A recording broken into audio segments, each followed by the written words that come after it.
And welcome everybody to our second episode. It is Monday, July 22nd, 2013, and today with me I have Mocha. Hello. I have Borodor. What's up, peoples? Narmasil. Hi, everybody. And today's special guest, one of our other community members, Nyirus. Hello. So Nyirus has been with us a few months, so we're going to introduce him, or he's going to try and introduce himself, but he's going to fail miserably. Nyirus, tell us a little about yourself, what you play, things like that. I mostly play the strategy games, Civilization, Total War series, and occasionally I play some of the MMOs with you guys. What kind of MMOs did you play with us? Well, I played Neverwinter until that bombed, and I played Defiance until we got bored of it. Stow. Yes, I have played stuff, but that was before we had the group. It still counted. He was still with the group. So that's Nyirus there in a nutshell. We'll go into what have we been playing, what will we be playing, and included in that we're going to talk about if anybody picked anything else up during the Steam sale, which concluded this morning. So we'll start. Thank God. Wait until my wallet weeps. So go ahead, Narmasil. You can start. What did you pick up? Then what have you played, and what will you be playing? Well, I've been playing Minecraft, played a little bit of Rift, and in regards to the Steam sale, at the last minute, it looks like Sleeping Dogs and Saints Row the Third went on sale. Picked those up dirt cheap, and I am enjoying them quite nicely. Cool. What do you plan on? What do you plan to be playing? I definitely want to finish Saints Row, and then I'm going to jump right over into Sleeping Dogs. Looks like those sandbox driving games are probably another genre that I enjoy. They're not driving. They just have... Well, what else would you call them? Sandbox city games? Sandbox games, just in general. Which would explain why I'm playing Minecraft right now. Exactly. Anything else? That's pretty much it. All right, Borodor. Well, what have you been playing? What will you be playing? And if anything, you picked up on Steam the past week for their Steam sale. Skyrim ruined my life. He's been playing a lot of Skyrim. Been playing some Saints Row 4, Saints Row 3. Played some Dungeon Land. Thank you very much for that gift, by the way. Played a little Borderlands 2, and about it for games I've played this week. Okay, so did you pick anything up new? Oh, God. Let's see where to begin, because I wasn't here last week. I picked up Kenshi. It was a game on Steam's Early Access that they had for like 50% off. I have picked up the Founders pack for Starforge. That's another game in their Early Access program. I got the Saints Row 3 complete pack last week. Got all the DLC content for Skyrim. Also picked up the Borderlands 2 Season Pass. And I know there's other things in there that I've forgotten about. Oh, you finally got the Borderlands 2 Season Pass? Good. Now we can have some adventures. Well, no, I still need to beat Borderlands 2. Well, that happens. All right, anything else? Checking. No, that's about it for that. Okay, what are you planning on playing for the next week? Skyrim. Yeah, okay. at least until Final Fantasy 14 comes out. All right. So, Mocha, what have you played? What have you been playing? Well, I've only been playing 3 main games this week. Minecraft, Rift, and Borderlands 2. Did you pick anything up during the sale or no? No, I haven't. I was gifted at, what was it? Dungeon Land. Yeah, Dungeon Land. Thanks, Jack. Oh, yes, also, thank you. Yep, no problem. Okay, and that's, I'm guessing you're going to be playing like the same games for the next week. Pretty much so. Iris? Have you played anything other than Civ 5 this past week? Sadly, actually, no. That's all I've been able to. I've got to play 2 days, period, and that's like a couple hours sporadically. I haven't had much time for gaming this week at all. Yep. Do you plan on playing anything at all except for Besides Civ 5? And it doesn't matter if it's PC. It can be console based too. I don't know. It depends. I might wind up playing Battlefield 4 a little. Battlefield 3 a little bit. Battlefield 4. I'm playing that right now. What? You're playing Battlefield 4 already? Jeez, why haven't you been telling me? I wish I was.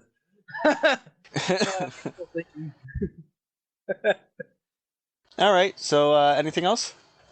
Did you pick up anything? I can't think of anything else at the moment. I got a couple games I'm looking forward to coming out, but got a couple month and a half or so before it comes to fruition. That's cool. I'm looking forward to Rome. Ah, okay. Like And you picked up the gold pack during the Steam sale for Civ 5, right? Yep, gave it to Sean too. Did you pick up anything else? Nah, I didn't. I didn't get a chance to look at money in the sales. I wasn't around. Ah, okay. Sadly. Well, then on to me, I guess. As far as what I picked up during the Steam sale, as everybody mentioned, I picked up Dungeon Lands in the 4-pack, which was a nice crisp $15, so it was nice and easy. Definitely gonna have to get on that one. Nice 4-player action on that.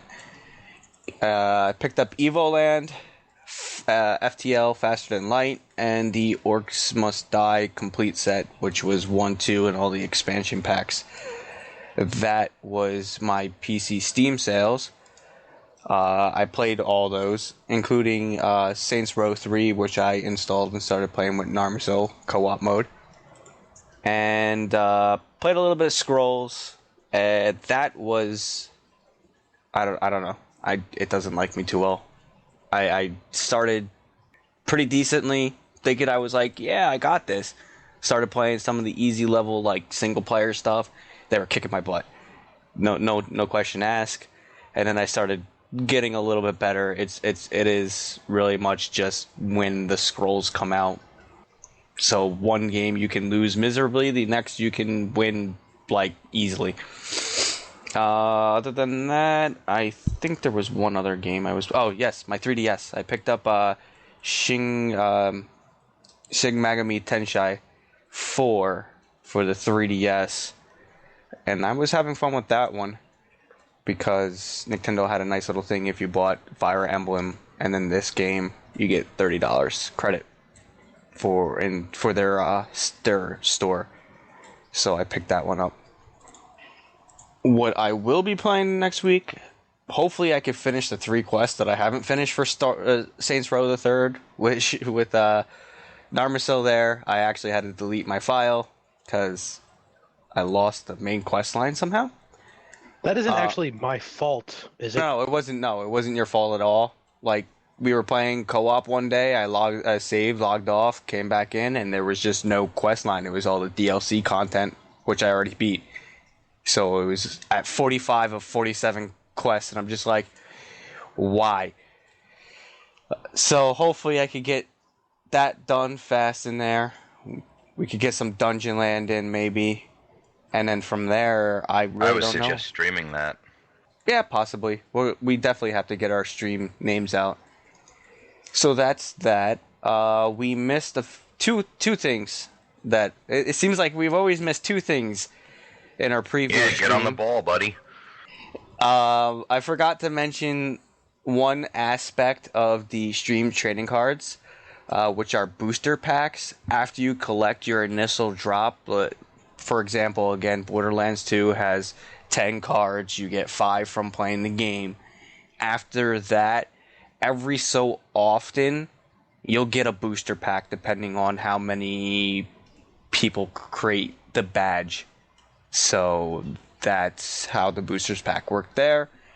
And the other thing I forgot to mention was mine and Narmiso's Twitch streams. I'll try and remember to mention it again at the end, but I'll mention it now.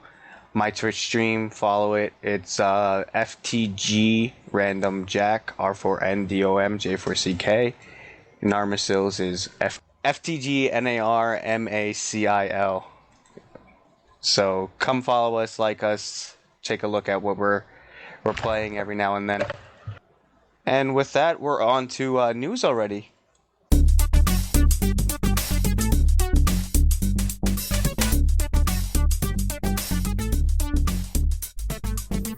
So the first thing that we have, it's not as organized as it was last time with MMOs at the end, but we'll start with PC gaming.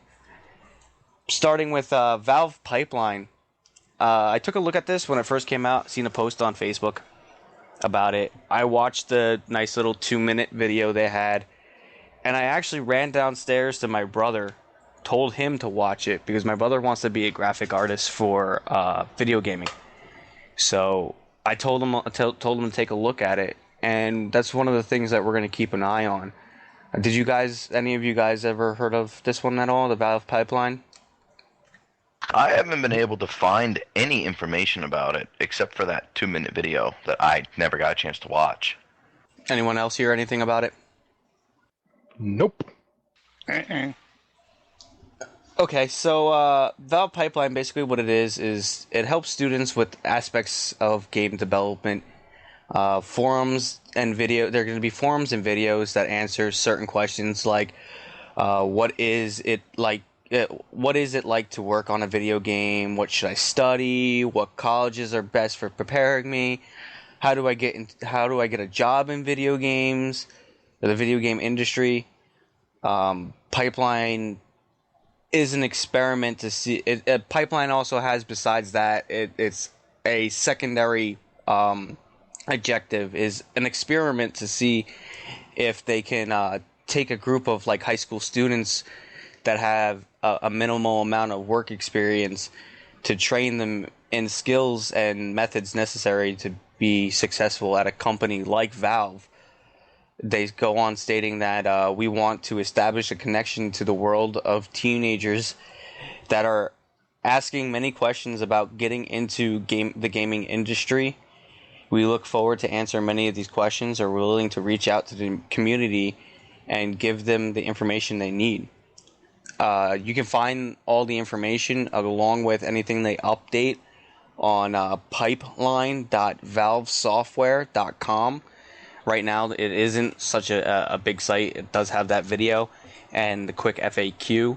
They're still working on a lot of stuff, but I think this is a really good start for Valve there. Anybody have any other input? Well, there's a link that somebody just posted. I wish something like that was available when I was younger. Yeah, definitely. It's something that we have to wait to see unfold, and I look forward to see where it goes. Not really for myself, but for those who want to do video gaming as an industry, and it's something that I can sit there and keep an eye on and talk with my brother about, see if we could get him the way he wants to go. Aww. Yes. Isn't that cute? Uh-huh. Spend some bonding time with your family. So this next one, Gearbox blog reveals the delicate work of adjusting the field of view in first-person shooter games. Borador, you read up on this one, correct?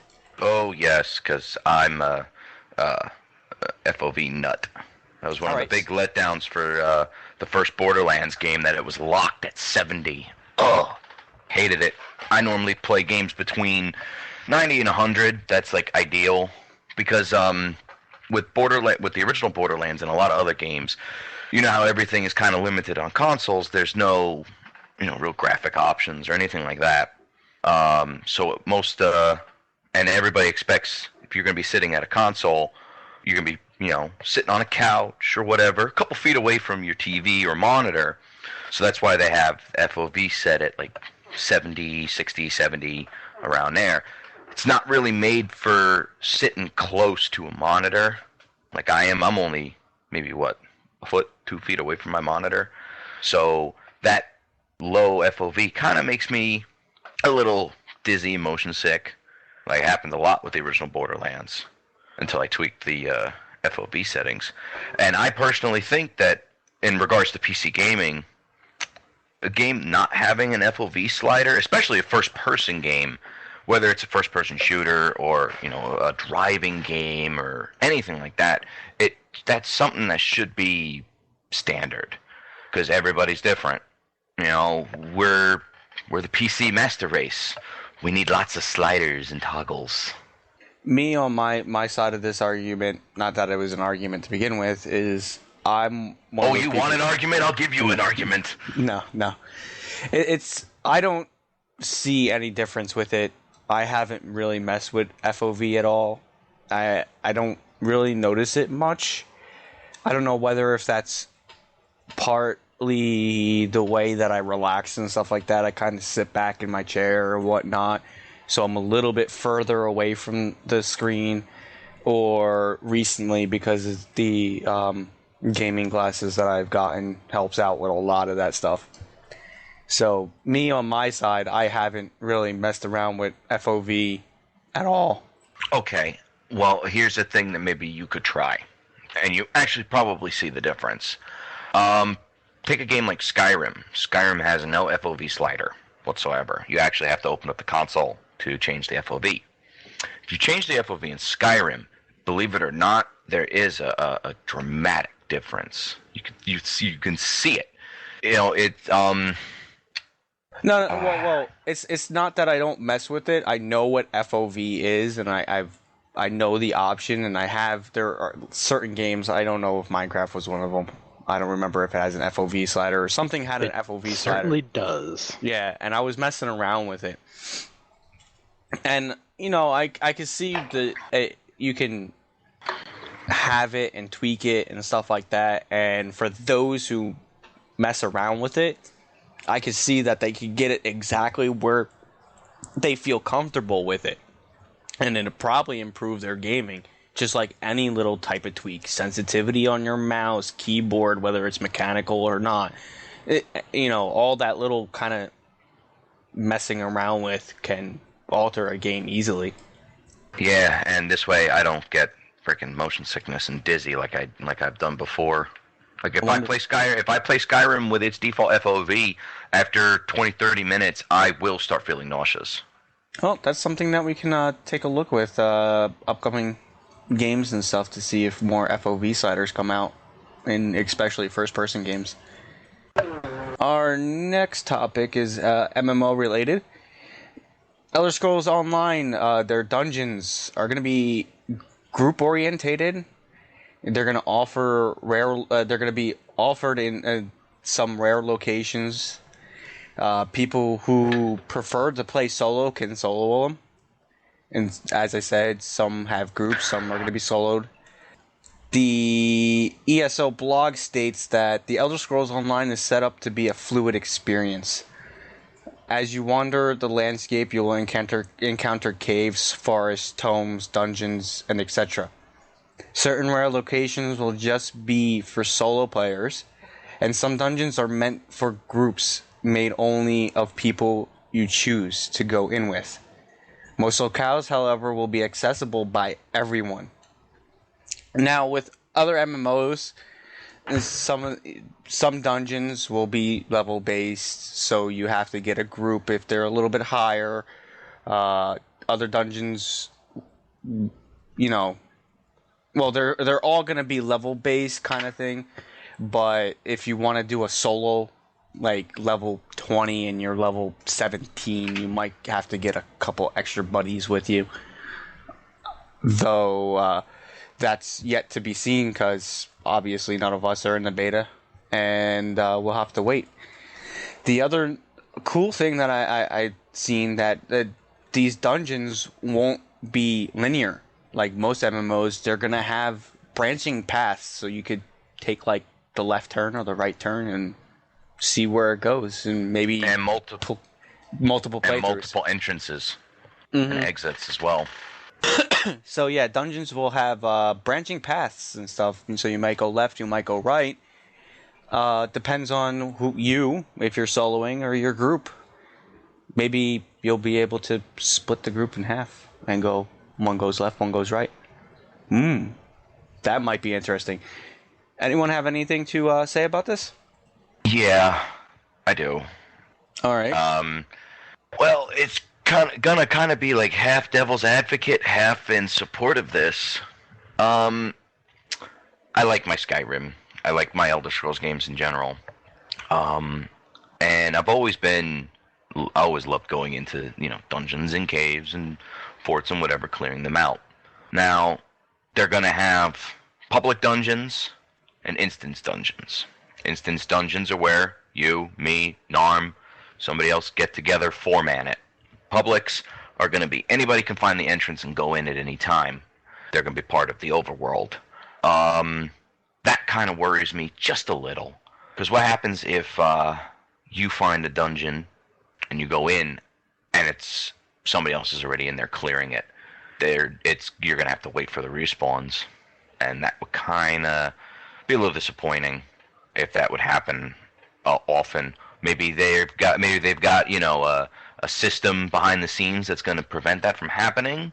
Maybe the loot or stuff like that will be instance based, where some dude sees stuff on a table and clears it all off. I go to that same table, I'll still see it, but because they say you're going to be able to see the other people in the dungeons as well, and possibly like PvP with them dungeons. In a rebuttal to that, there are many. It's going to be like open world, like any MMO. You're out in the farm, or you're out farming monsters and stuff like that, and there's other people, especially launches or reboots, whether they go free to play or whatnot. The mass amount of people who come to join always goes, but you go on, people level up. The lower levels start becoming thin, a little less busy and such and such and such. So you might have to wait a little bit, or you're going to have to wind up just sitting there and waiting for the monsters or drops or whatever to spawn back. Though I know many MMOs have a throttling system for that. Well, see, that also might not necessarily be the case if you would have looked up the information on level cap, and when you hit level, you're able to go to your enemy's territories and quest in those areas.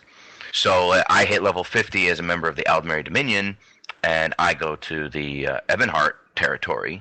I can go right into that starting zone and do all those quests, and they're scaled up to level 50. So that means I'm also going to wind up exploring all of that other, all those little dungeons and caves and whatnot. So it might not necessarily make starting areas empty. That's a thing I kind of curious to see how that's going to play out. To go against you again, they stated that you will be, everything will level to your scale to your level, but will that be quest things only, or will that be the whole entire zone? If it's the whole entire zone, then you're probably going to wind up with a different set of monsters than those are. I don't even know how they're going to work that. I don't think it would be the whole entire zone. So any public area would probably be low level, and somebody who's max level going into a newbie low level area, that they're going to rip through it, get in, get out, and they're gone. Yeah, we just have to see how they do this. I am excited for ESO, but I'm worried at the same time, because I like that they're trying new stuff. I like that. I some ways I do think the MMO genre needs some, something fresh, but I'm also very worried. I don't want to see this game blow up, because I'm an Elder Scrolls fan. I'm just worried. Oh, we're going to have to wait and see. Do you have anything else to add to that one there? Yeah, I do have one thing. All right. Ebonheart for the win, buddy. Anybody else have any point of view for this? Not so much. Yeah, I'll take this. I take the silence as a no. Dishonored is getting DLC. They they're calling it the Brigmore Witches, which will have new areas and a new ability called Pull. And it will be out on August 13th. Fez, during the Steam sale, was bought over 105,000 times during its 48 hours. Well, it's a very cool game. It is. It's a very cool game. Tried it out a bit, and I got stuck quite a few times. Wait, you bought it or you have it on the console? No, my buddy has it on the Xbox, and we sat there and played it for a while, tossed the controller back and forth. There's some cool mechanics where you actually have to like pull out your smartphone, and there's a QR code, and you got to put your phone to the screen and take a picture of the QR code. Oh, God. So the next bit is that there is going to be a Far Cry 4. Yay! Well, somebody's happy. I love Far Cry. Blood Dragon was awesome. Down, boy, down. Seriously. So, yes, Far Cry 4 is a definite. Now, the Oculus Rift has been making some news lately. The devs want to actually make it where this the consumer version of the headset to actually be free, or more realistically, as close as free. Now, I didn't really quite get how this was happening until I actually talked to Mocha a bit, though. Borador, you read up on it and digested it a little bit more than I have. Do you have anything to explain how they're going to get this headset to be free? Well, first thing I'd like to mention is I am very interested in the technology behind the Oculus Rift, just for simple fact of immersion in a game. Like, could you imagine playing Skyrim with this thing? Oh my goodness! Well, you do know they announced that there is a X-rated game coming to the Oculus. Yes, I know. We'll gotta see a little bit on how that one's gonna wind up. Well, you see, you get the Oculus Rift, and then they make, some kind of adaptation, not Okay. adaptation, whatever All right. yeah.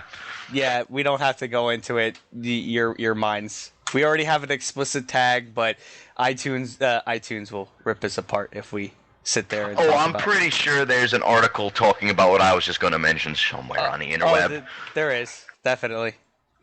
So yeah, go into how they're going to try and get this to a free headset for all consumers. Well, from what I gathered, outsourcing. Make it cheap. I guess that would be a possibility, but the way that Mocha was explaining to me makes more sense, and I think that's how it was meant to be. Mocha, do you want to talk about this, or would you rather me? How about you? Okay. So basically, what we were talking about was that, let's say there's right now 4 games that are available for the Oculus Rift. The devs are trying to get more and more people, more and more devs, game devs, to make more games. So as they get more games, these games are going to cost X amount. Now, if you get these people to say, look, okay, you got to break down how a game is, the money that a game is. A $60 game gets split, X amount goes here, X amount goes there, X amount goes there. So these people get this much, the devs of the console gets this much for their fees, the devs, the story writers, the company, the publisher, they all get cuts. Now, basically, to make things short, the makers of the Oculus Rift aren't going to take their cut, their profits are going to be used to lower, not all of it, obviously, but their profits are going to be used to lower the price. So basically, something like the Xbox or the PlayStation, who just sits there with a normal price, instead of just sitting there at a normal price, the Oculus Rift is going in a totally different direction because, A, it's not a standalone. It needs something to run a PC, mobile device, Xbox, PlayStation. I don't know if they announced for them yet. I don't think they have yet. But PC for one. You need a PC to use it. So they're going to use their profits to lower the price of the actual peripheral.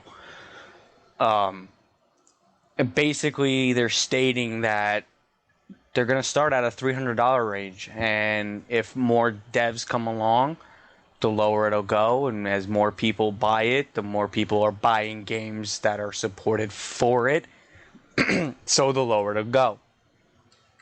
That's what I got. That's what me and Mocha pretty much said, right, Mocha? That's pretty much it? Pretty much. What they're basically doing is that they got to create a market for it. And right now, with only 4 games that are supporting it, they're trying to get more game developers to sign in and get on board with the Oculus. And as more come on board, more games become more available, which will bring down the price. Yeah, increase the install base. Yep. So I'm definitely interested in it. I want to see if the price goes down, though. I think I was looking at somebody playing, what was it? The free running game, Mirror's Edge. And that, just watching him play was a little bit nauseating on my side. So we'll have to see how that works out. But definitely another level of immersion. The MMO Neverwinter is getting its first major content update on August 22nd called The Fury of the Feywild.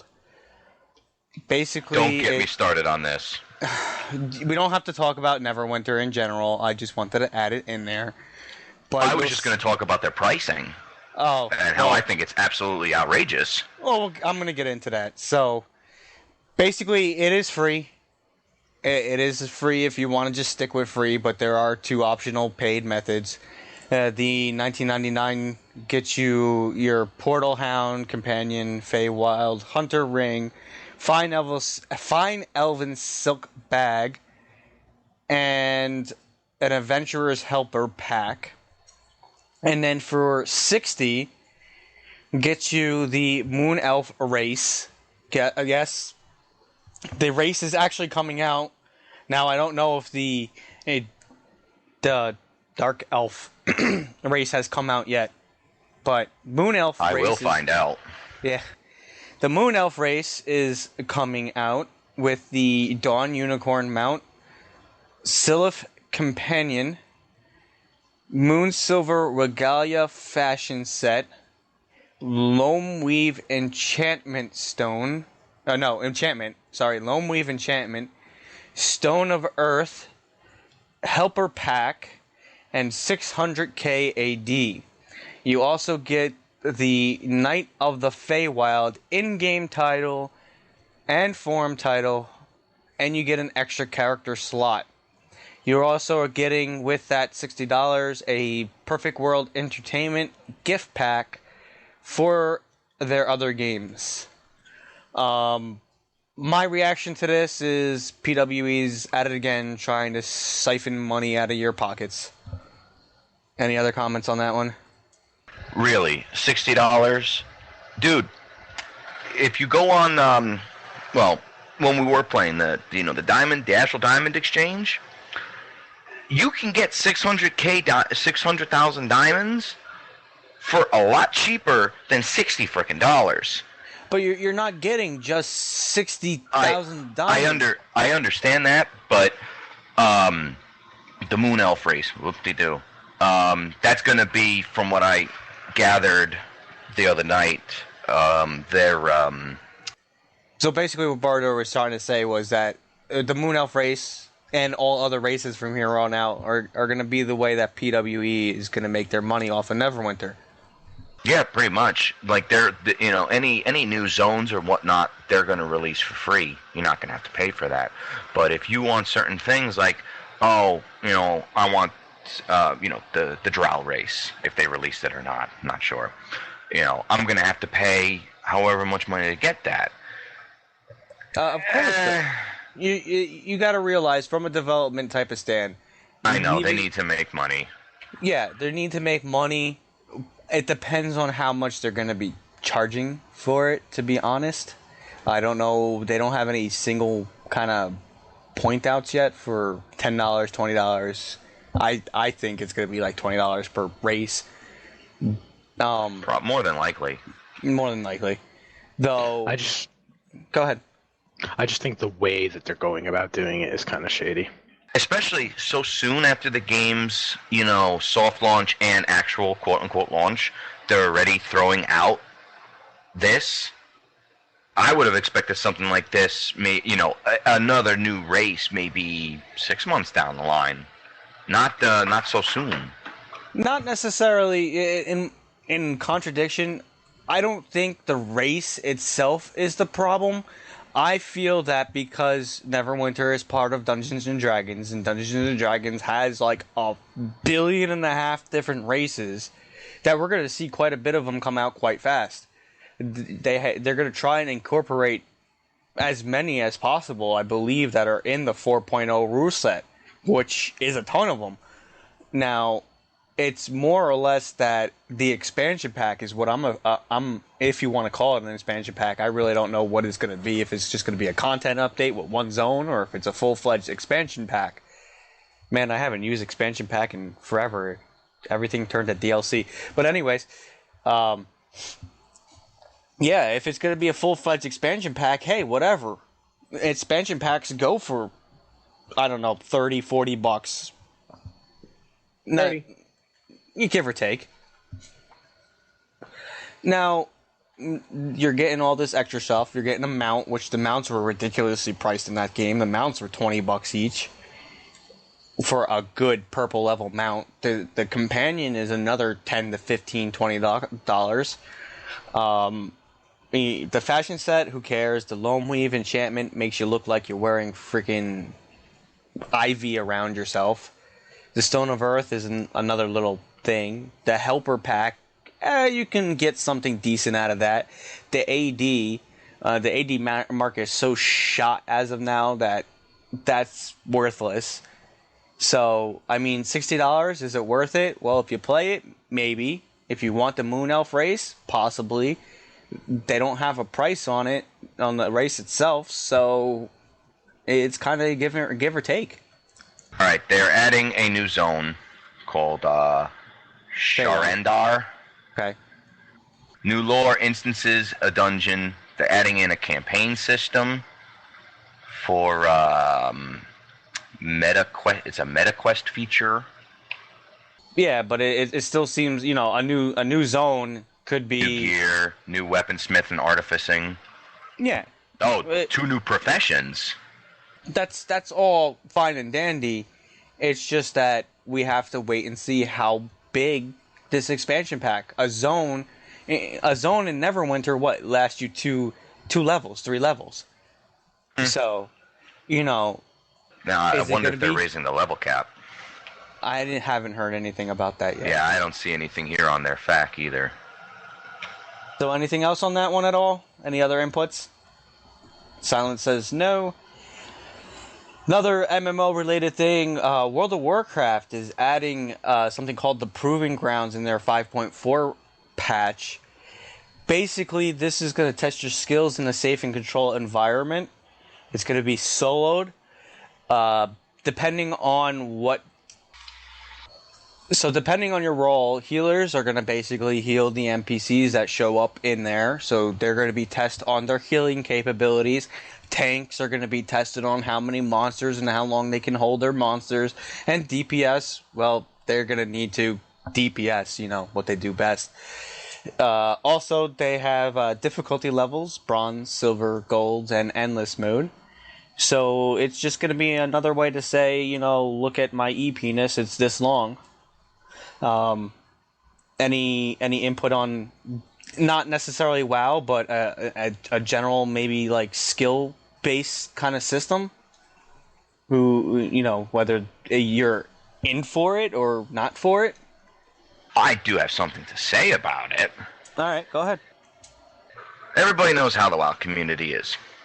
I'm afraid of what this might do to rating and, trying to run through trying to do dungeon runs.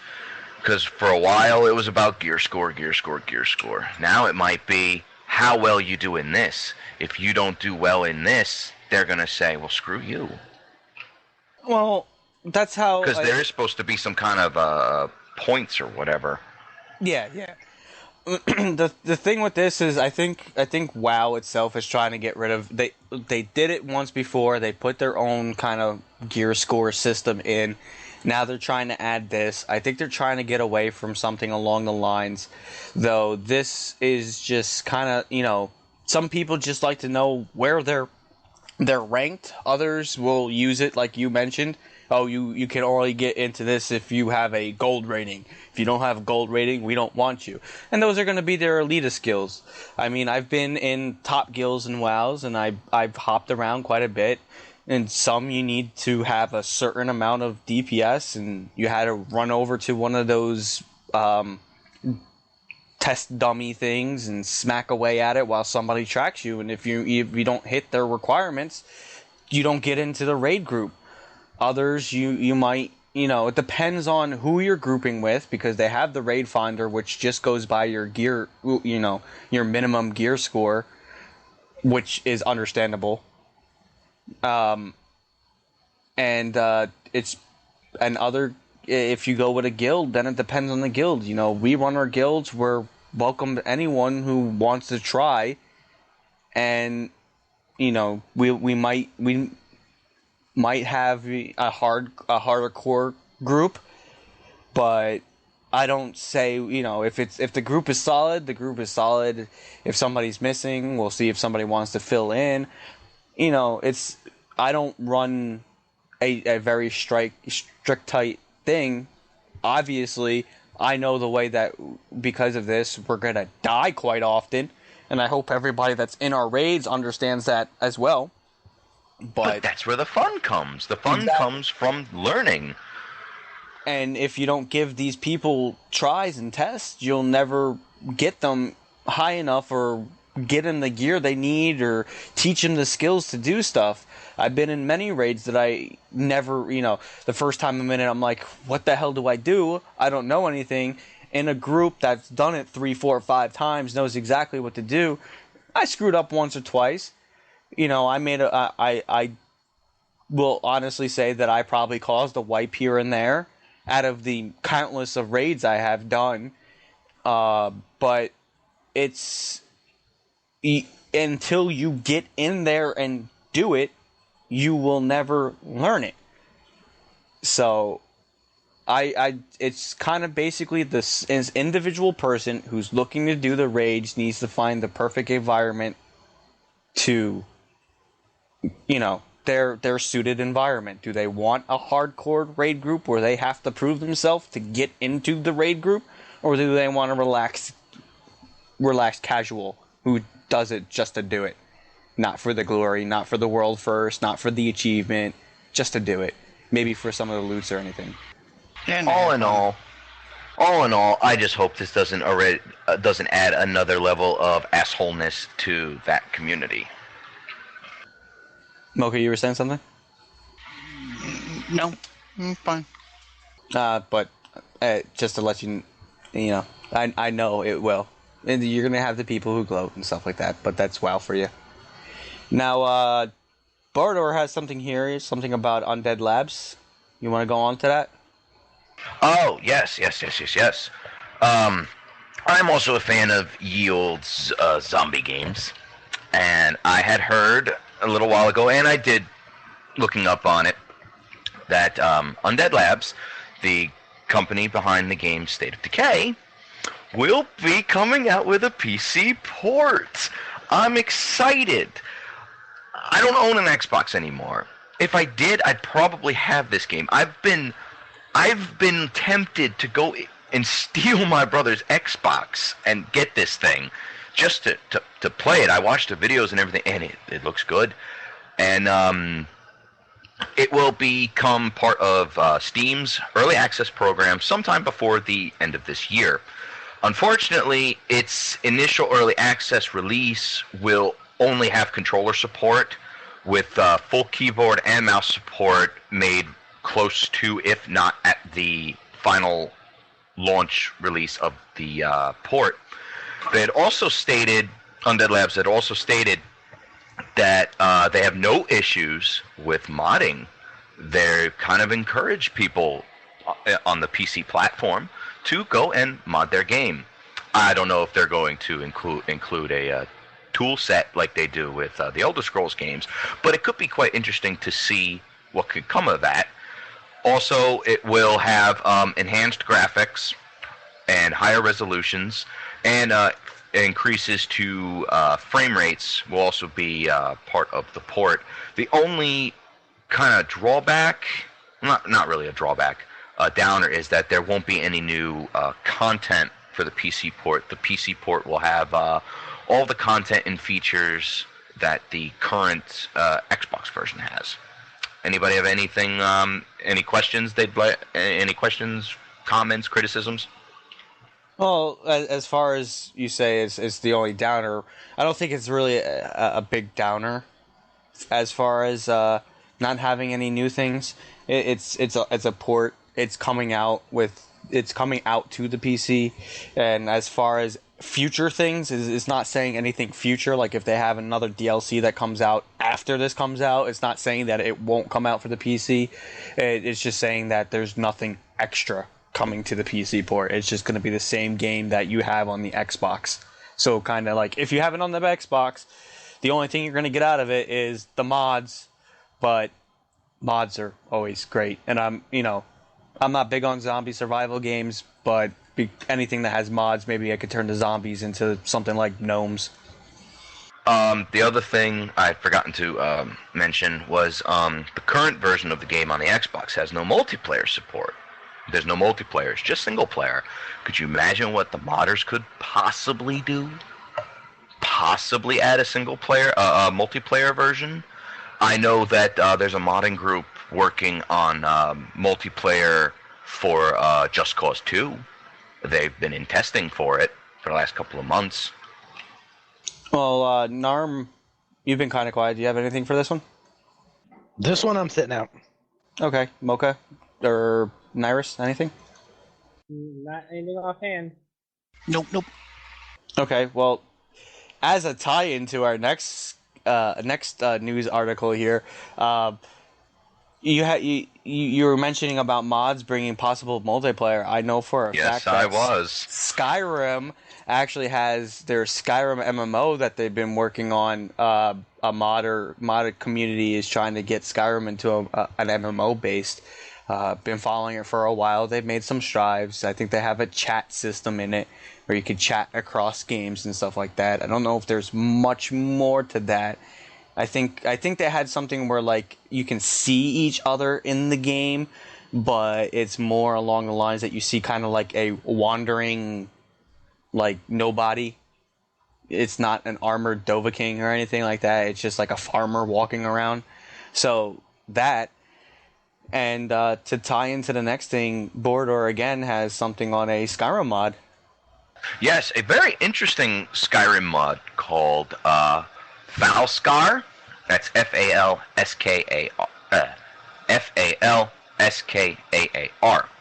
which is apparently a massive mod made by 19-year-old Alexander Vilicki. Sorry if I butchered his name. This mod adds almost 25 hours of new content, a landmass roughly the size of Skyrim, new NPCs fully voice-overed, an original 15-track soundtrack which is absolutely phenomenal, and a bunch of quests and a main story arc and all that good old stuff. This kid spent roughly 2,000 hours, just over a year of building this mod and putting it together, and I've been playing it the last couple of days, which is why I kind of this mod rekindled my love for Skyrim. It's an amazing mod that this kid came up with.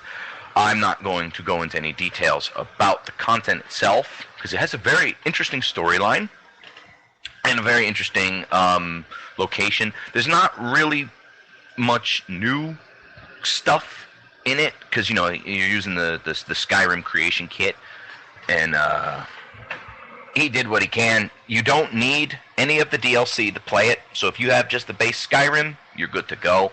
Unfortunately, due to file limit sizes on the Steam Workshop, it's only available on the Nexus right now because it's a pretty large mod and it goes over the memory limit on the Steam Workshop. Maybe he'll put it into 2 parts. I don't know, but I mean, who knows how this could work out? This kid has made this mod as his audition to get a job with Bethesda.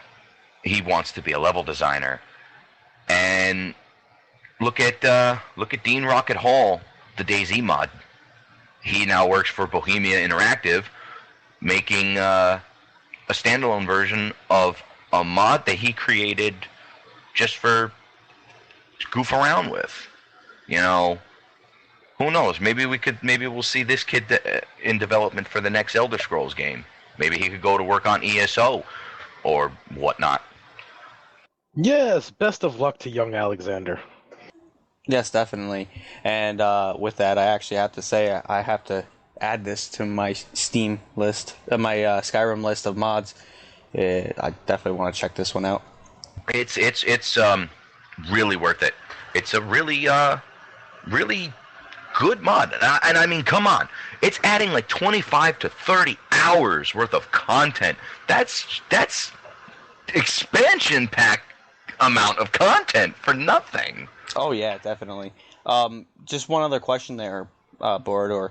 You mentioned that you don't need any DLCs. Is there any specific quest line that you have to get into it? Can you roll up a level 1 character, even though it probably wouldn't be as fulfilling? It's scaled to your level. He has it all scaled to your level, so you can go there at a low level. It'll be a little tough, but you can still enjoy it. All right. There is a you do have to go to Riften, and you have to speak with an NPC to start yourself on the way to Falskar. Dude, he even added in new loading screens explaining the lore behind the mod. They just randomly show up. I was seeing a bunch of them today, and a bunch of them before I even got into the mod. Awesome, very cool. So, the next thing, how many of us have played Half-Life? Me! Raise his hand. Okay, so we'll leave it at that. Half-Life is giving a co-op mod. Is coming to Steam. It's actually, I don't think it's gonna be part of the workshop or anything. It's gonna be an actual thing that you have to go through the Steam store to get. And guess what? It's gonna be free! Because who doesn't like free? If you own Half-Life, you'll be able to get it and play it. You need to own Half-Life, obviously. Mod uses Half-Life. So, I wonder, how this is going to be. It'll be nice to actually beat it legitimately with somebody. I haven't actually beaten the game legitimately. Shoot me in the head now. I haven't beat Half-Life the original 2. Half-Life? The original. I don't think I've beaten Half-Life 2 or any of the episodes at all. Even cheating. I just never got through it. But Half-Life 1 I've beaten by cheating. By god moding and super fast run speed. I enjoyed episode 2, although carrying around a guarded gnome for the entire game was a bit tedious. So now you'll be able to play with all your buddies, and I wonder if there's friendly fire, because I would love to use the gravity gun against a couple of you. Anyways, Indie Game the movie. I've watched it. Has any of you watched it? I've been meaning to watch it. I just haven't gotten around to it because I didn't. You never told me you watched it. I wish you would have told me that because then I would have watched it. I did tell you. But anyways, anyone else? No? Okay. But Indie Game the movie is basically it's a movie on how certain indie devs made their games through the ups, the downs, their actual day-to-day go-house and stuff. And it was very, very, very interesting because, you know, indie devs, they're not a big name company. They like the people who made Meat Boy, because that's one of the that's actually who Super made Meat Boy. Yeah, that's actually the people who made the movie. They go into themselves. There's only two of them. It's only two people who made that entire game. Now, basically, what is going on is the Indie Game movie is getting epilogues and short films with a special release, a special edition release. It's gonna add extra 100 minutes, over 100 minutes. Basically, it'll be follow-ups and standalone. It's gonna be just the follow-ups and stuff. See how the companies are doing, what they're planning on next, and things like that. Which is always, I definitely think it should be added into it. It's great to see what happened up until the release and just after the release. But what now? You know, it kind of left me like, what's going on now? Because I watched it on Netflix, so obviously before Netflix got it, you know, it took a long while to. It was probably out for a while before I even seen it. So I was kind of like, I know Meat Boy. I think it went into the one game called Braid or Brad, something like that. And there was one other game, I think, but I can't remember. But I'd love to know what happened, you know. So I definitely will be looking for this. Now, it'll be available a few different ways. It's going to be a standalone for any... It'll be a standalone. You could buy it separately. For people who own it, you could get it as a standalone. You could get the DLC if you own the Steam version. And it's also coming to DVD and Blu-ray on July 24th, 2 days from now. Look at that. So if you're into indie gaming, as I said, I have a very big indie gaming list. Or in general, just would like to see how games, a small company, not even like two people, make a game, and what hardships and stuff go through. And take a look. It's not all sunshine and rays. It actually goes into where I think like one of the guys were contemplating suicide. It got really intense. It was a very, very, very good piece. There's a lot of stress that goes into making games, especially for them smaller companies. And just remember, even Minecraft was an indie game. It still kind of is, I guess. Oh, yeah. So yeah, it just exploded. So definitely take a look at that. I would definitely watch it and keep an eye out for the extended edition.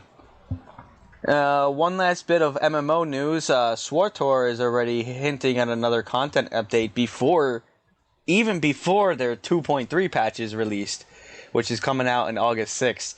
So they're like, hey guys, we got 2.3 coming out, and we already got 2.4.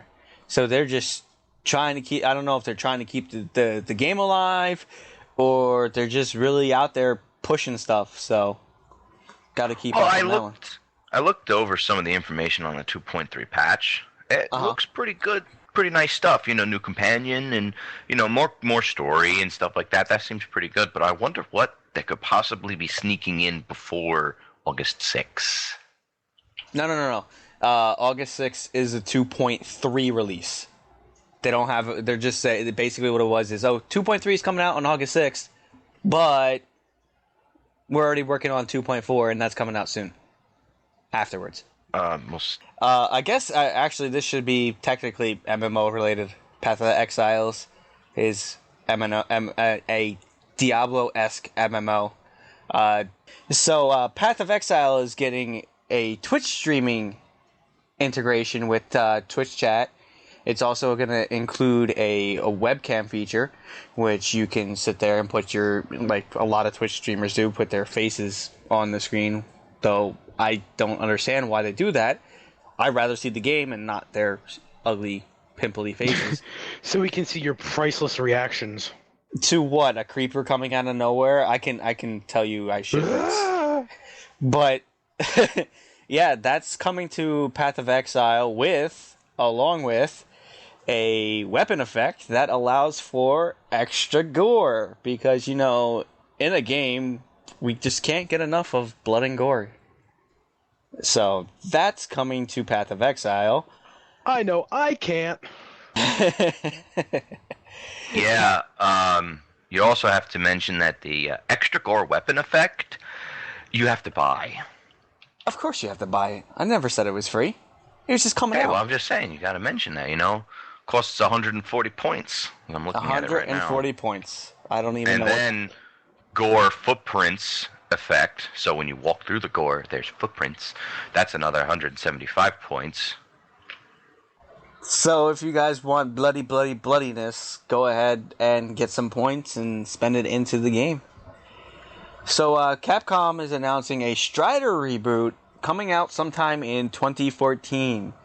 Woohoo! Now, I haven't played any of the other Striders, though I played Ultimate Marvel vs. Capcom 3. His Strider is kind of something that I like. I've seen it and stuff. I'll get it. I'll play it. Definitely. You didn't really strike me as the 2D side-scrolling type. I play some side scrollers. It depends on the game and what it's about. Now, Strider's a ninja, so of course that hits a sweet spot with me. Only because of the ninja. Yep, pretty much. Only because of the ninja. But we'll see. I'll take a look at it when it comes out. Keep some more eyes posted on that. Spartan Assault is now available for any unforsaken soul, and those I weep for anybody using Windows 8. Those poor bastards. Yeah, seriously. Anybody using Windows 8 can now pick up the Halo Spartan Assault game. This must be Microsoft's way of saying, sorry, Windows 8 users, here's a free game that actually works on our system. Nope. It's totally opposite. Not even that. Basically what it is they're trying to do what they did with Halo 2. Halo 2 was I believe, Vista, I think it was, I'm pretty sure it was Vista. Only Vista and above people can use it. And at the time Vista just came out, it's basically trying to get people to upgrade. That's basically what it is. Oh, you can only play it on Windows 8. Guess what? Upgrade if you want it. Nah, I don't think so. No, it's not an upgrade. It's a I downgrade. see what you did there, Microsoft. Exactly. Yeah, and then pretty soon it won't be available at all for any PC and only console. No, this is not a console. This is Windows 8 and I believe mobile phone. Windows platform phone. Well, we'll see what happens with the Xbox One, because the Xbox One is supposed to have a Windows 8 OS in it. We'll see. But yeah, this one I believe is only Windows 8 and mobile phone, like that and their Surface or something. So that's that. Borderlands 2 already announced. Last week we said that the Tiny Tina came out. They're already announcing a new DLC. Yay! Yeah. I'm never going to get caught up to level cap. You know this, right? No, you're not. You're done.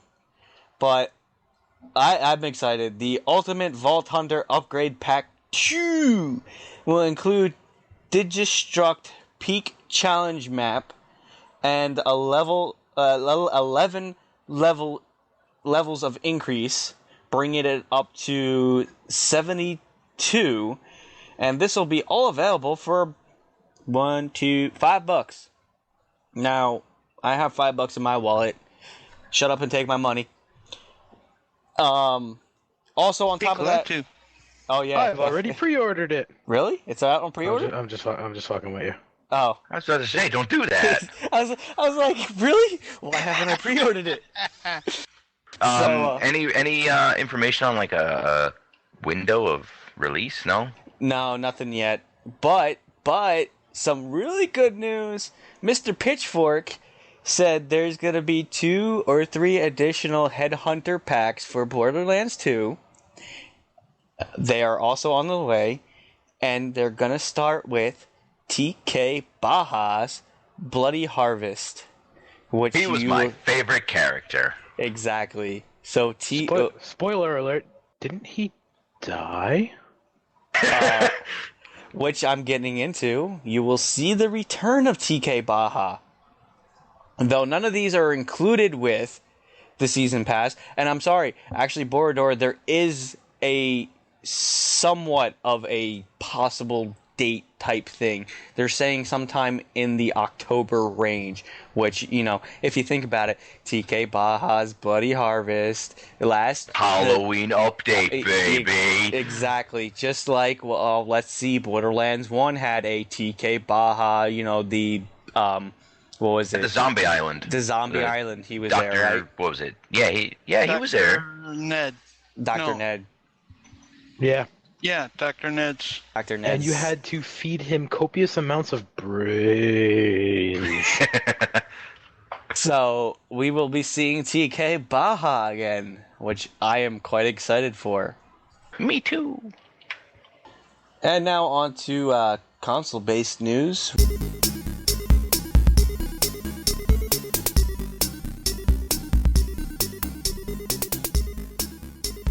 We have, I'm probably just going to kind of shoot through these. I don't think many people have any like big deals on these or comments. So I do. Oh, okay. All right. So Jet Set Radio is free on the PS for PS Plus this week. So anybody who has PS Plus can play Jet Set Radio. I do have to admit, if I had a PlayStation, I would be a PlayStation Plus subscriber. I like that idea. Yes, the PlayStation Plus feature is definitely a pretty neat feature now that Xbox is jumping along the bandwagon. But yeah, that it will be the only you're gonna have to have PlayStation Plus for the PS4 now if you want to play online, but it's well worth it. Agreed. And Jet Set Radio was such a great game. I played I think it was Jet Set Radio Future, I believe was the next one out. After that for the Xbox, I don't remember. I played one for the Xbox, and then I played the PC port, but the PC port wasn't that great for Jet Set Radio. The next thing is Assassin's Creed 2 is going to be free for Xbox Live subscribers. Now, I don't know why they didn't give you 3, and they went with 2. Well, because they still want people to keep buying 3. Nah. 4 is already coming out, please. It's only for a month anyways. Okay, but correct me if I'm wrong, aren't they going to make another Assassin's Creed every year now? Yes, they've annualized it. Mm-hmm. Pretty much. But which 2? 2, just plain old 2. Okay, because there's actually 2 Assassin's Creed 2s. Yeah, I know. No, it's just plain old 2. Now, everybody knows Diablo 3 is coming to the current gens, but they are saying that's coming out on September 8th now. Though the PlayStation 4 is going to have to wait until 2014, but that's kind of obvious being that it's not coming out until November, though a little bit of extra months, I guess, for tweaking and stuff. Now, do you think it'll come out first quarter of 2014, or much later in the year? I'm thinking by the big time March-April release frame. So that's that. Shin Megami Tensei 4 came out for the 3DS. As I said earlier, I picked this up. I'm enjoying it, though I'm kind of a little bit wary about it now, because a lot of the things I'm reading is not such a long game for the price that it has. It is probably, I think it is the most expensive game out for the 3DS. Coming in at $50. Though I'm enjoying it for what it's worth. I am enjoying it as of now. So while it lasts, I haven't beat it. I haven't played much of it. I hope I'm not into it as far as I think I am, but based on what other people are saying. But yeah, definitely. It was kind of cool when I died and found myself in the front of the river Styx. So, gotta keep an eye. I'll definitely keep playing that and see if people are telling me it's true. Xbox One has announced that they have not only the play while downloading abilities for the disc, but now store DLC as well. Store downloads. If you purchase a game on the store via internet, you can play while it's installing. There is a new Teenage Mutant Ninja Turtle game coming out to Xbox, Wii, and 3DS in October, and this will be a side-scroller. Well, oh god, Mocha's sitting there with the oh god comment. You gotta realize, Nickelodeon picked up TMNT, and they did a reboot, and from what I've heard, I haven't seen it myself, but it's supposed to be really good. I hear the same. Yeah, so maybe I have to see myself, being that I was a youngling watching TMNT. No, brings back some nostalgia of playing the NES version. It's just the whole Teenage Mutant Ninja Turtle. Yeah, though I remember playing the arcade cabinet hours and hours, wasting quarters after the good one, not the second one or whatever they made. The good one, wasting quarters and quarters. Me and my buddy, actually, he has it on his Xbox, and I believe I have it on my Xbox too. We played it at his house. Now that we're much older, we're just sitting there and dying and dying and dying and dying. Not because we're not good, but because this game is just evil and wants your quarters.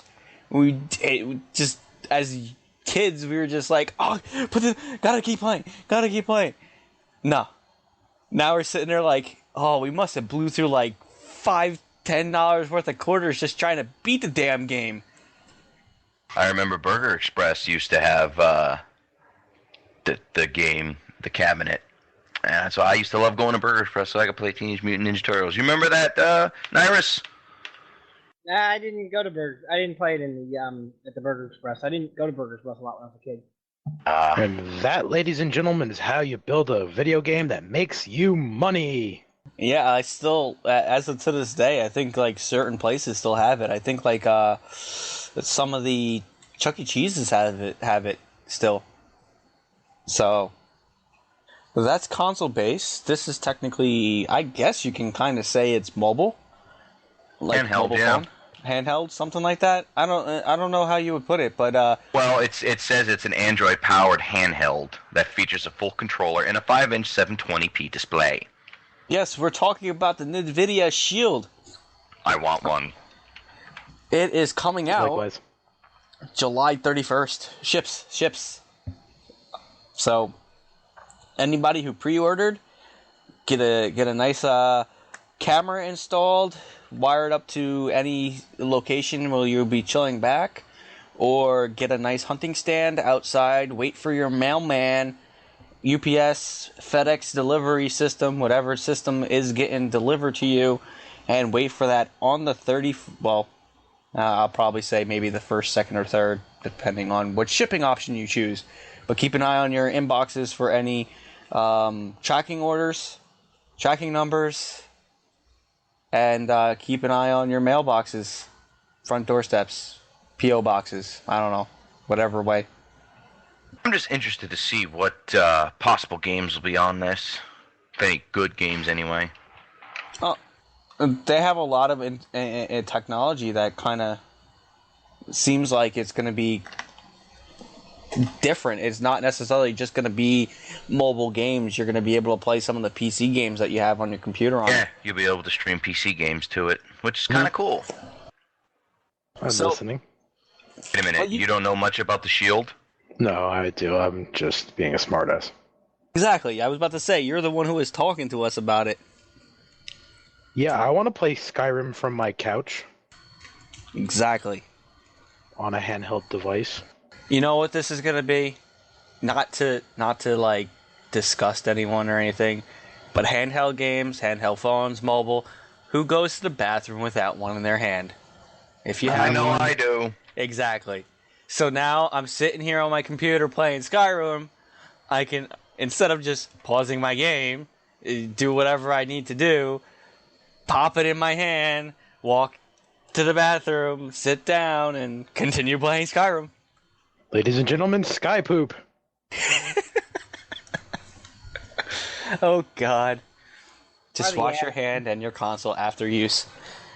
And that's with the news. News is over. We have upcoming game releases. On the 23rd, you have the Smurfs 2, which is coming out for Wii, Wii U, PS3, Xbox, and the DS. I don't know if that was 3DS too. I did not see that.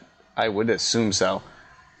I believe I mentioned this last week. I don't know why it came up again, but Serious Sam Collection is coming out for the Xbox 360. Maybe they pushed it back or something. And the Raven Legacy of a Master Thief. That looks good. It's coming out on Steam. On the 24th, Rugby Challenge 2 is coming out on Steam. NASCAR The Game 2013 is coming on Steam. I'm just hoping it was better than the last NASCAR game where the cars were just sitting blocks. And maybe the AI has a little bit more AI to it. On the 25th, Shadowrun Returns is coming out for Steam. I'm so screwed, you know that, right? Why? Shadowrun coming back? Yay. And on the 29th, Castle Storm is coming out. So that's the week's releases. I know I probably missed Castle some. Storm on Steam? Or is it a console? Okay, thank you. Steam. You've just hurt my wallet. Yep. And with that, I'm actually going to hurt your wallet more. This one's not in our notes. I failed to add it in there because it was a very lasting accidental stumble upon. Wasn't from stumble upon, but it was a stumbled thing.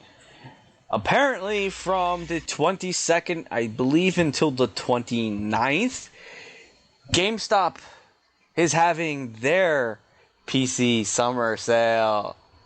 The GameStop app? The GameStop app. Thank you.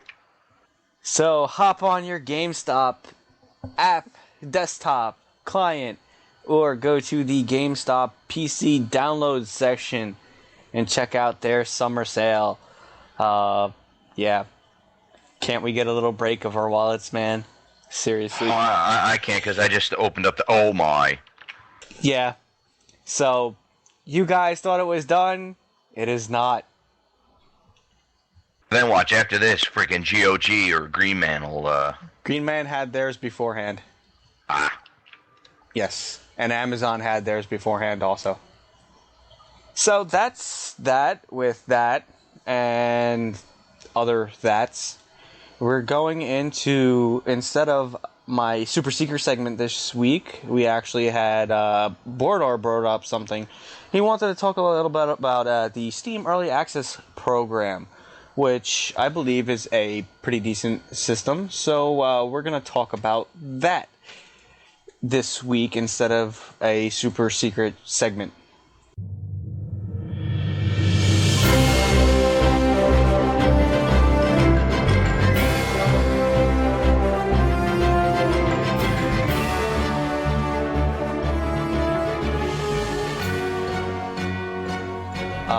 For those who do not know what greenlight is, there's a difference. Greenlight? There's a difference between greenlight and early access. Remember that? I know that. I know that for a fact. Just the way you said it. Oh, I'm talking about greenlight, not early access. There are two different segments. Maybe we'll mention early access too. But the Steam Greenlight, straight from Steam itself. Steam's Greenlight is a system that enlists the community's help in picking some of the new games to be released on Steam.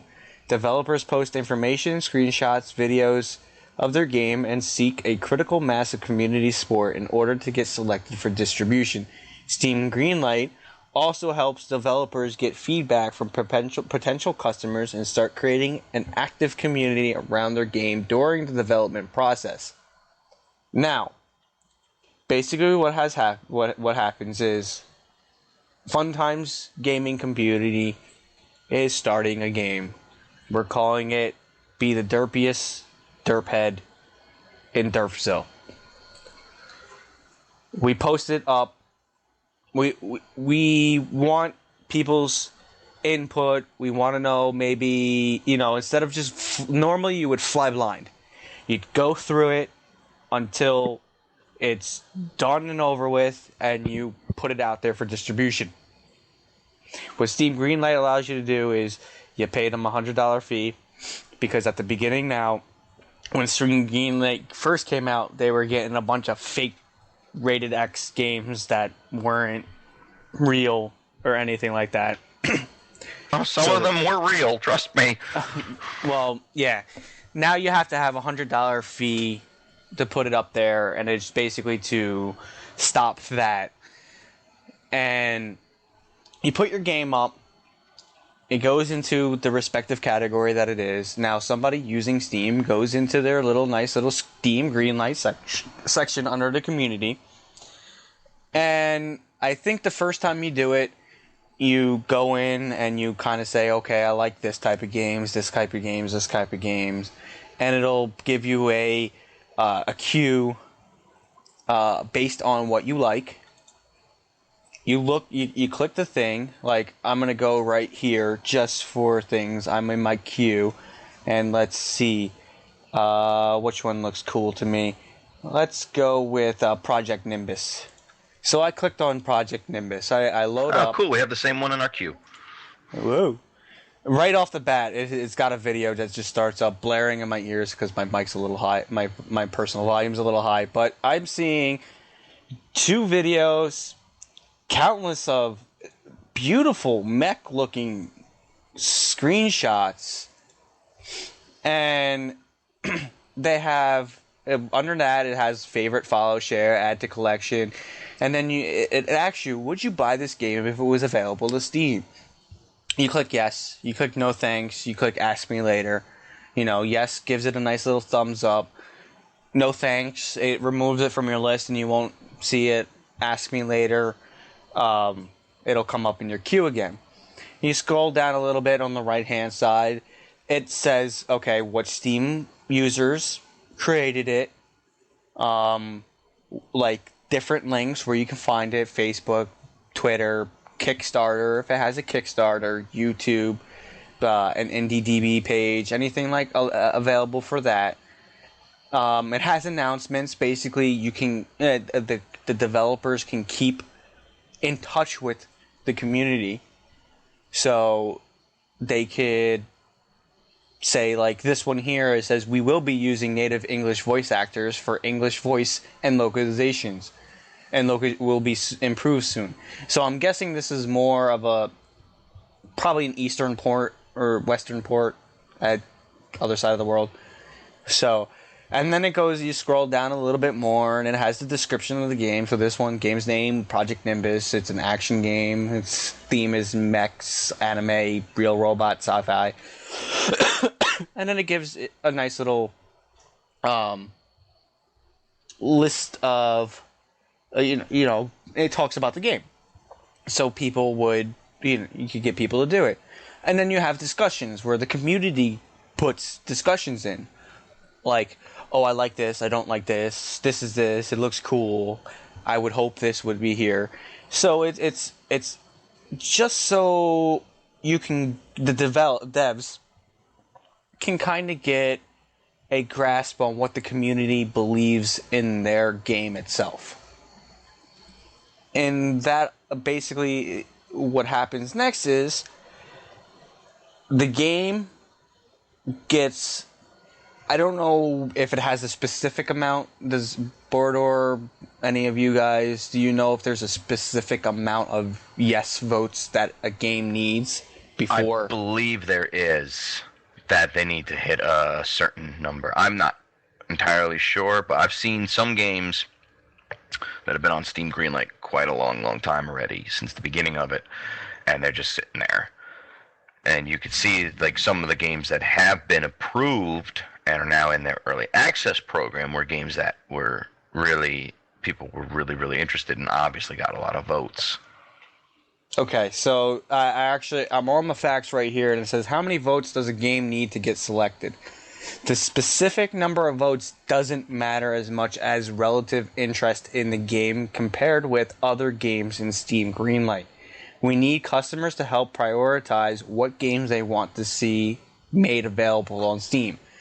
We are going to be reached out to the developers as we see the games getting traction regardless of whether they have achieved specific number of votes or are sitting first or second place at any given time. We are most interested in finding games that people want, not requiring them to hit a specific number of votes. So, any game can, even if it has one vote, can technically get greenlit if, let's say, there's enough discussion or people are hitting the page or anything like that. Now, I mentioned greenlit. It's called Steam Greenlight, and I've mentioned greenlit. What does greenlit mean? So after they hit this milestone and Steam contacts the dev and says, you're greenlit, you have the good to go. Basically what happens is Steam lets everybody know this game was greenlit. Bam. It's now being produced and will be available at some point on Steam. Yeah, like right here it says there's 66 greenlit games, but only 45 of those 66 have been released. Yes, that's exactly. There are 66 greenlit games, 45 of them are released. And what this does is it gives... most of these games, I believe, are pretty much indie games. It's another front for indie games to get into the community, to grow a base. You'll hear and see games on the TV being, big name AAA games on the TV, on ads. An indie developer doesn't have this. Now, where the discussion comes in, we're going to start off with, let's see how we start with this one. Let's say what your initial response to the Greenlight. How do you feel about the Steam Greenlight? What you would like to see possibly improve, what you hope to come from it, and things like that. So we'll start with Borodor, who brought up this whole thing. Go ahead, Borodor. What do you think about it? Well, I personally don't think the Greenlight program needs any adjustments. I like it fine the way it is. I've seen quite a lot of games on it. Quite a lot are not really interesting. They look good. I'm just not interested in them. And I take the whole voting for a game thing or, following it so I get updates on it seriously. Like a few of the games that I have voted for have become available, like Edge of Space, Surgeon Simulator, Starforge. My brain died. Evoland. Yes, Evoland, thank you. And it's introduced me into, some game. It's showing me games I wouldn't hear of otherwise if it wasn't for this program.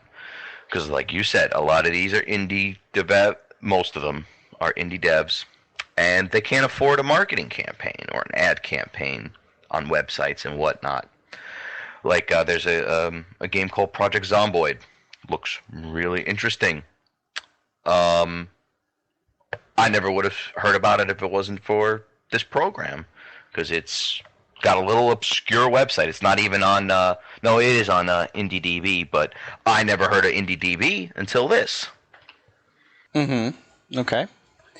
Now, do you have any games that are released via, I know we said Evoland was one of them. You mentioned another one. Surgeon Simulator. I mentioned Starforge. Yeah, on Epic, right? Euro Truck Simulator 2 is also a greenlit game. I own that. I also own on Epic. I own I have early access to Folktale, which is really, really interesting strategy style game that Jordan would probably like. Let's not go into early access yet. Well, you're saying what games were released on Greenlight, right? That I voted for. Oh, yeah, okay. So I get it. It's It's been released on greenlight, but it's in the early access program. It's the same thing with Kenshi. I voted for that one. That was also put into early access. Towns. Let me see what's on the second page here. Edge of Space. DLC Quest. Pixel. Oregon Trail. So yeah. Overall, do you think this has benefited you and the community in general? Me, definitely, because I love me games. Anything else you want to add? Especially since these games are, not something that a big name developer or publisher would necessarily do, because a lot of these are like, it's new.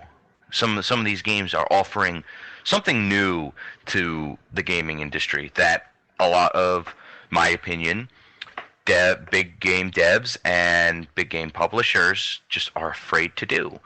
That's why they're annualizing. That's why they annualize Call of Duty, because it's unfortunately a formula that works. And if they change that formula, they're worried they're not going to make as much money. These guys are at least doing something different. Okay. Mocha, do you have any input on this at all? No, but currently there are 47 pages worth of green lights. And there's a lot. Submissions. Yeah. 47 pages. It's a lot. And that's at 30 games a page. Yeah. Okay. And Narm, do you have anything to add? Hello. Hello. Anything? I guess it's going to be hello for him. Not so much. I know you have Oregon Trail. I have Oregon Trail, yes, as a matter of fact. So, did you find this because of Greenlight, or did you find it because it was on Steam? It was already on Steam at the time. Ah, okay. All right. Then Nyirus, But it wouldn't have been on Steam if it wasn't for Greenlight. Not there you have it. Not necessarily. Not necessarily. You can't take out the fact that said indie game wouldn't get on there. It just might have not had such a high chance to. So, it could have happened. We don't know. So, Nyirus, did you get anything, or take a look at anything on the green light? No, I haven't looked at the green light, but as far as the early access program, there is a game that I got out of that. All right, we'll talk about that in just a second. I gave most of my stuff for the green light. I think it's an overall great program, especially those who want to get into it. I gotta say, like, the more games, the better, and there's some games that are just totally different. Evoland, one of them. DLC Quest, game. Another one. They're both funny games, things like that. Different takes on stuff. I've played Towns, Kinetic Void. I picked up and was on the early access program too. I also voted for that. What else is there? Let's see. Don't forget I hooked you up with Starforge. No, you haven't. I haven't received it. Oh, well, thank you for telling me now. Oh, I was gonna... Hey, Borador, I sent you Dungeonland, and I was so nice, and you said you were gonna send me Starforge. Where's my copy? Where's my game? I actually Thank you for telling me now. I could have sworn I sent it to you. I actually went to play it this morning, and I was like, it's not there. Sad face. But yeah, back to what we were talking about at hand. So those are the ones that I've gotten from the group that I voted for, and some of them I actually have. Yeah, don't you have Portal? Portal? Portal's not greenlit. The remake is. There's a remake of Portal? Yep. Wait, what? Wait, there's a... remake of Portal is in Greenlight. Really? Look at that, ladies and gentlemen. Something I didn't know. Portal remake mod. So there is... See, things like that. A great game, Portal, has a Greenlight mod available for it. So, nice. Anyways, no, I don't have that. I did not... It's not greenlit yet, so you can't have it. There's only a release certain... date early 2013. Yeah, there you go. It looks like it's going to come out either way. They just want to be on, and on Steam and get the news out. So the other thing that we were talking about is Steam's early access program. And Steam's early access program kind of works in it works in conjunction with the greenlight program, but it also brings another whole level of stuff to it. Now, going up and beyond just bringing awareness to your game, what early access is, straight from Steam again, getting immediate access to games that are being developed with the community's involvement. These are games that evolve as you play them, as you give feedback, and as the developers update and add content. We like to think of games and game development as a service that grows and evolves with the involvement of customers and the community. There have been a number of prominent titles that we have embraced in this model of development recently and found a lot of value in the process. We like to support and encourage developers who want to ship early, involve customers, and build lasting relationships that have everyone make better games. So, early access, to me, seems awesome. As far as if you listen to our episode 1, the gentleman in our super secret segment was stating that development of MMOs have to change. This is kind of where, even though it's not development of MMOs, this is development of games in general. This is kind of what needs to be done. You get a game that's in, obviously, early stages, alpha, pre-alpha, beta, whatever it wants to be. Half the game is made, none of the game is made. You put it up there, they have a price. Usually it's cheaper normally than what it will come out when it's out. So you pay... look at Planetary Annihilation. What was that? That's an absurdly expensive pre-alpha game. Oh, damn. $90 for early access. Wow. Okay. I don't know what's going on with that one. But Did you not know that? No, I did not know that. That was their Kickstarter buy-in price, and they've stuck with that price. Huh. Well, basically what it says is you buy it. You normally buy it for a cheaper price, and then once it's done, it goes up. But you get the game for this cheaper price. But that's not the only benefit of it. The benefit is that you're playing a alpha and beta game, and the devs want your input. So you're playing this game, you go onto the page, you say, XYZ doesn't work, here's a bug, this, that, third, and they act on it. Or they add it. They listen to the community, they throw things out. I know plenty of early access games that have taken community suggestions. Offhand, I really can't I don't really know much of them, but it's awesome. The way. What's up? Sorry, I was gonna say. Well, you could look at one of the early access games I have, Folktale. That game is really still in its early stages of development. The only part of the game that's playable is the tutorial. Can't save it. Nothing. Every time you want to play the game, you got to start the game over from the beginning because they're still working on getting all the kinks and bugs out of the game, and they're letting everybody test. We're all testing their freaking, their tutorial, and I found a few game-breaking bugs that I submitted to them because I got to one point where I was supposed to do something, and it just wouldn't progress because of something I had done earlier that I never would have thought would have broke the game, and it broke the game. And so that's basically what that is meant for. Your basically purchasing a game to become a tester. Now, for those of, as we mentioned before, you're testing an unfinished game. You have to realize this.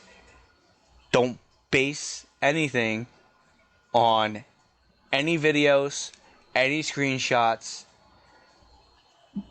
Take it, listen to what the dev is saying. If it interests you, go ahead and grab it if you want.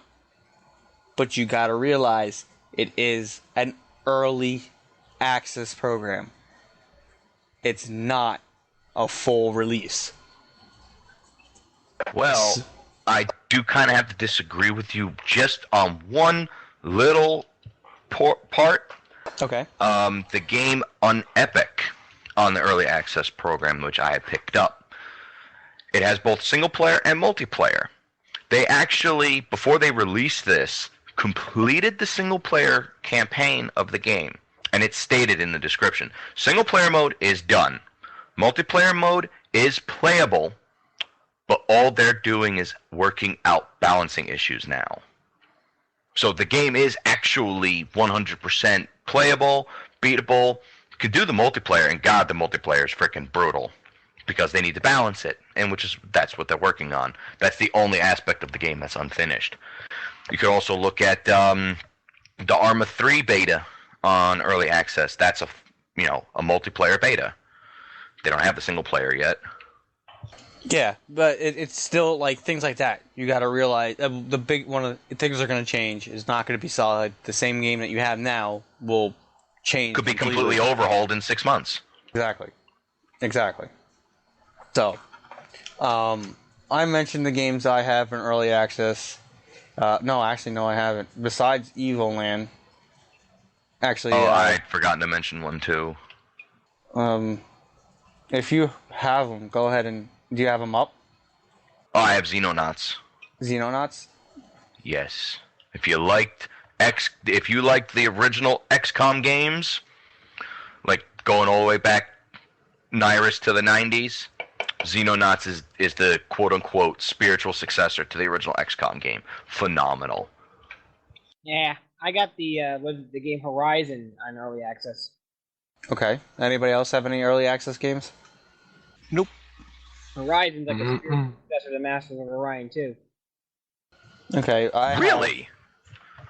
I know me and Borodor both have Kerbal Space Program.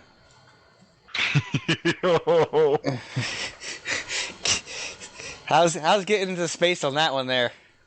I can get into orbit, but I can't get a perfect orbit. And yeah, my biggest problem is sometimes getting these monstrosity ships off of the launch pad.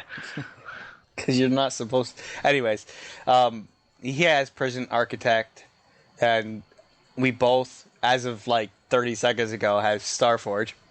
I'm sorry, I really thought I sent that to you yesterday. I could have sworn I did. Folktale, Kenshi, on Epic. If you listen to, a lot of these games are actually games that were greenlit, are now here. Let's see. I have Kinetic Void, which is along the lines of Kerbal Space Program. Really?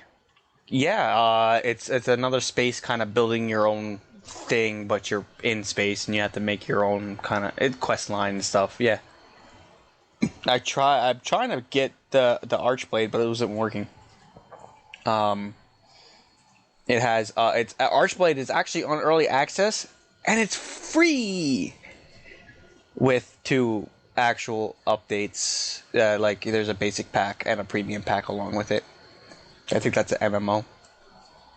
I have the 1, 2, 3 Kick It, Drop That Beat Like an Ugly Baby, which is early access. I love that name. Best name ever. I think this is made by the same company, and I'm thinking about getting it, is Drunken Robot Pornography. Yeah, I've heard of that one, and I thought it was something completely different.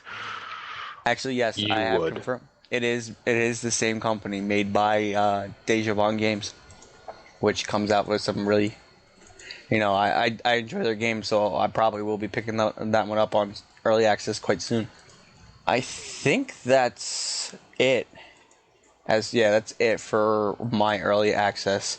In general, does anybody have anything to add about these two programs? Do they want to mention whether anything like the programs in general, what they think about them? I know we went through the greenlight. Maybe you have something for early access. Bordor, do you have anything? Give me a couple minutes. Come back to me. Well, Okay. then again, you'll probably be back to me in 2 seconds. At this rate. Narm, do you have anything? Do you want to mention anything? I think just overall, it's a fantastic way for people who don't necessarily have the resources to go on huge ad campaigns to promote their games to get their products on the market. Granted, it's a lot slower because they have to wait for people to vote on it and see whether or not they like it and whether or not this is something they would buy in the first place. But that also gives them a bit more of an idea of what they need to do to tweak their own product to get more people interested in it. So it's kind of a win-win situation, despite the long processing that goes into it. Good point. Anything else to add? Nope. Mocha, do you have anything? Nope. Jordan? Nope. And between the two of them, on my behalf, you have your green light, which allows devs to get their word out, and then you have the early access, which helps devs, and even whether they're low named or even high named, like Arma 3 is in there. Just getting the community involved. I mean, I'm the beta tester of the group. If a beta's out, I normally know firsthand.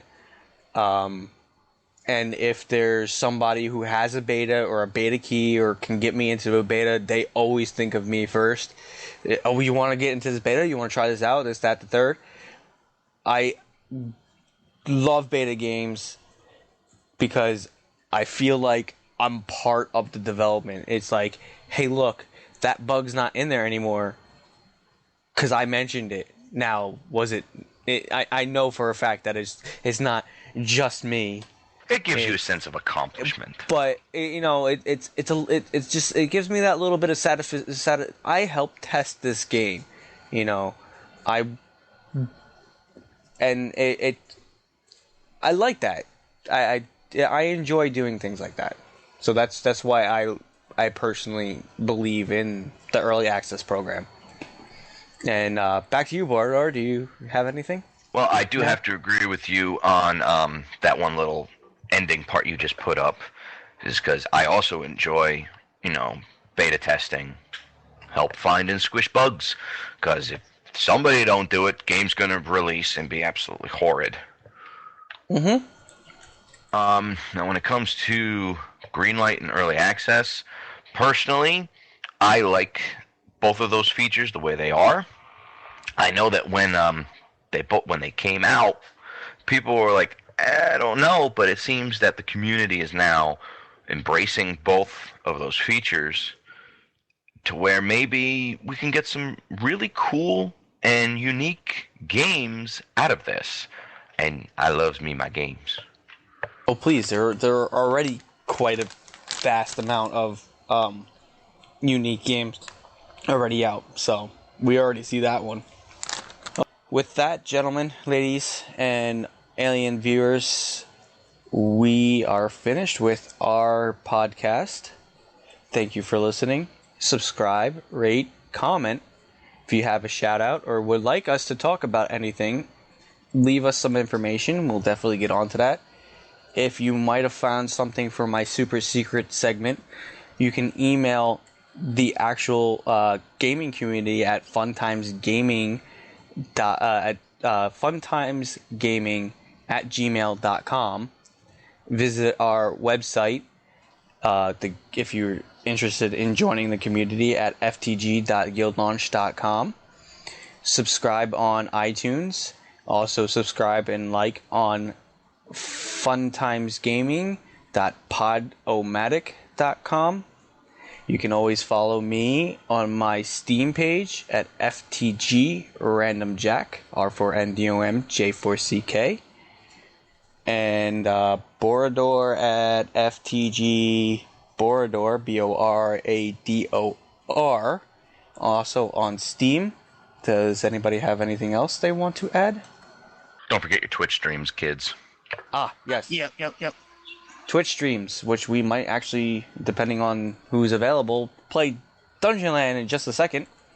Mine is FTG Random Jack, R4NDOM J4CK. And Narmasil's is FTG NARMACIL. That's me. I'm thinking of doing it too. EIEIO. You need more RAM. I think I'd be fine. Yeah, we'll see. Anyhow, So, laters.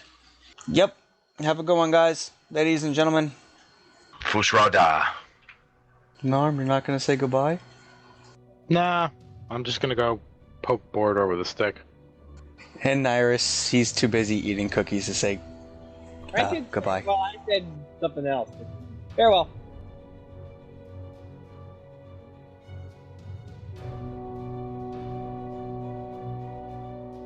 FTG NAR. Wait. Wah, wah, wah. I always mess up your Epic name. fail. It's the MMO Neverwinter is getting its first major the MMO Neverwinter is getting its first major. Damn it! I did it again. The MMO Neverwinter is getting its first major content update. There you go. The first. You had me confused here in the show notes, buddy. No, that's what it was. I'm sorry.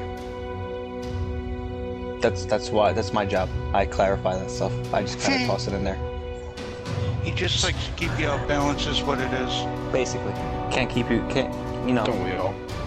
Sean, So Narm, poke him. no poking with the stick.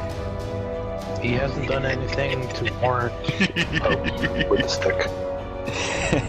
Anyways, Path of Exiles is getting a Twitch feature. They're gonna add Twitch streaming, Twitch chat integrations with a webcam option, along with some Extra gore. No, hold on. And Oh, and speaking of which, that wasn't no Beverly Hills Undead thing, you numbnuts. I knew I forgot to say something. The Hollywood Undead Show, mofo. And boy, did it kick ass. Come on, somebody's got to know what movie that's from. no, sorry. What? I didn't hear the phrase. You must save us. Galaxy Quest! Yes. What? You win a prize. You get a cookie. And Nyirus is our top-ranked cookie eater. Don't give everything away now. Yeah.